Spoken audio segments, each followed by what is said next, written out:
quickly to share your virginity with them, or how to just straight up tell somebody no when you don't want to have sex with them. It's so interesting because growing up until I want to say 2 months ago, really, I was a people pleaser, and it was so liberating to set myself free of not caring if I disappointed people. But one problem that I never had when it came to disappointing people was when they asked if they could have sex with me and I said no. This is when I was a virgin, when I wasn't a virgin. If I'm not into you, I'm not about to just be used physically because you want me. But when it came to me being a virgin at the time, before I lost it obviously, I didn't care. Like I knew that I felt like almost like guys became predators when they found out that I was a virgin, and I felt like it was my right to protect myself. And I kind of went into all of my situations with a guard up, but I was also very naive about everything else. So I was very naive about emotions and things of that sort, which is crazy because I mentioned once before that I told people like, yeah, like I'll lose my virginity when I get a boyfriend or when I'm in a relationship. And it wasn't really the case because I was still in a relationship for a whole year before I had actually had sex with him. Actually, I think it was a year, yeah. So with that being said, I feel like your body is your body and you don't owe anybody. And when you are a virgin, men will make it seem like they are the appointed ones and you owe them. Unless you are just very highly sexually confident and sexually aware, and do not mind placing boundaries. Like for instance, I was very sexually explorative, but I was not too curious, if that makes sense. So I was very safe.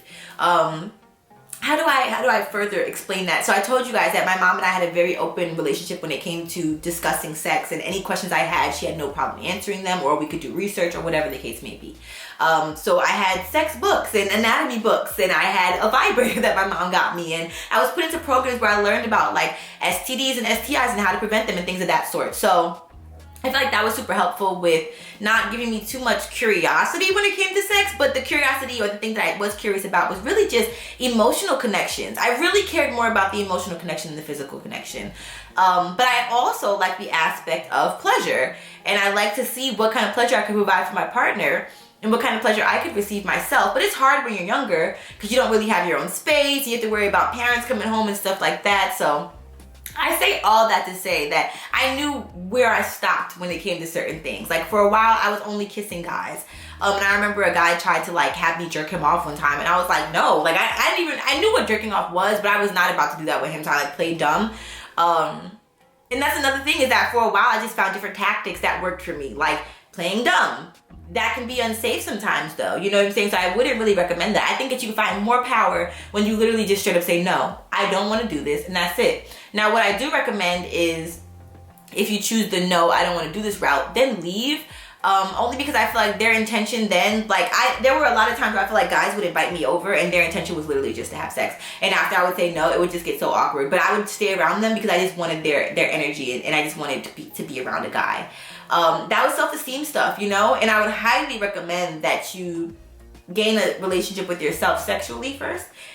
Because the more sexual confidence you have with yourself and the more that you know that you have to offer, the less you'll want to just give it around to everybody who asks for it. Because men have no problem asking, so we should have no problem saying no. This goes for lesbian relationships, gay relationships, whatever kind of relationship you are in, the person that you are with and the person that you share your body with should respect your boundaries, respect your timeline, shouldn't even require a timeline. So if a guy is like, hey, and I'm just using men because this is the most experiences that I've had, and I just feel like a lot of the experiences like I had, like I said, were predatory. But if a guy that you are talking to says, I know that you're not ready to lose your virginity yet, so when do you think you're going to be able to lose it, or what's the timeline? I still would say no. What a lot of guys do when it comes to women and their virginity is, and I say this because I know it's a concept, like I know it's not an actual thing, but just the first time that they lose, they share that part of themselves. And it's a lot of conditioning that I'm also like undoing. A lot of guys will stick around. If you tell them like, well, we have to be in a relationship for a year, they might hang in there for a year. I think that I kind of felt in my heart, and I still feel in my heart, that my ex was in my life, one, for me to lose my virginity and not have any regrets about it. And no, even though we ended the way that we ended, the night was magical. So that's all I could have really asked for. And two, I learned just Sorry, y'all, technical difficulty. But 2 is I learned just so much from that one major traumatic experience, which was really being in a relationship for 3 years. So 3 years of a traumatic experience taught me more lessons than I could have ever asked for. So that was his purpose in my life. But I still like to say that most guys will probably set a timeline. So if they ask you how long am I going to have to wait, and you say 7 months, they'll stick around for those 7 months, take your virginity, and then dip out. I've seen it happen before. So I think that even if somebody's requesting a timeline, Negro, wait. You know what I'm saying? Like, why? Literally wait. It's my body. There's no rush. I don't ask you how long is it gonna take before you have to go pee again. Like, I literally don't ask you that, you know? And if the person has these sexual urges and they cannot respect where you are sexually, it's okay. We don't have to condemn them, but I just know that as a virgin, I have been condemned, which is why I'm kind of coming from this place of like defensiveness. But I feel like as long as you are confident in your body and know you don't owe anybody anything, you'll be fine. But the way that I say no, or said no, or it's still to this day, if I don't want to have sex with somebody, if I'm a virgin, I would say, no, I don't want to have sex with you. That's it. There needs to be no explanation. You literally owe nobody nothing. You don't owe anybody anything. Better English.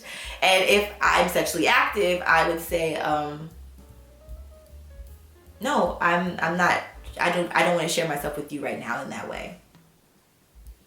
If it's somebody who you are talking to romantically and you feel like you want to have that talk as to why, say that you don't want to share your body with them because you've been through some sexual trauma, or you don't want to share your body with them because you are a bit uncomfortable and there are things that they can do to help you become more comfortable, or you are self-conscious. These are conversations that can be had. But if you genuinely don't want to have sex with them and you know that they're interested in having sex with you, you can just be honest with them and say you do not want to have sex.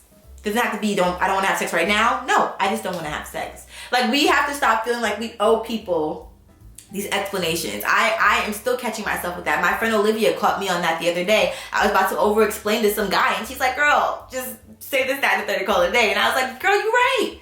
You are right. So, yeah, I hope that this helps y'all feel a bit more liberated. Again, I'm going to end this by saying we don't owe anybody anything, including our pussy magic. And men, the same goes for you. You don't owe anybody anything. So it's okay to say no too. I know that people think, oh, these men are these sex-driven characters who need to have sex all the time. They need to say yes all the time. And if they don't, there's something wrong with them. No, it's okay. If you don't want to have sex, your consent matters too, okay? Please remember this, y'all. This will help you so much in life in general. You don't owe anybody shit, okay? I love y'all. Give yourself a hug for me. Ooh, this is a good one. And remember to be kind to animals and be absolutely kind to yourself. And be absolutely kind to animals too. I love you so much.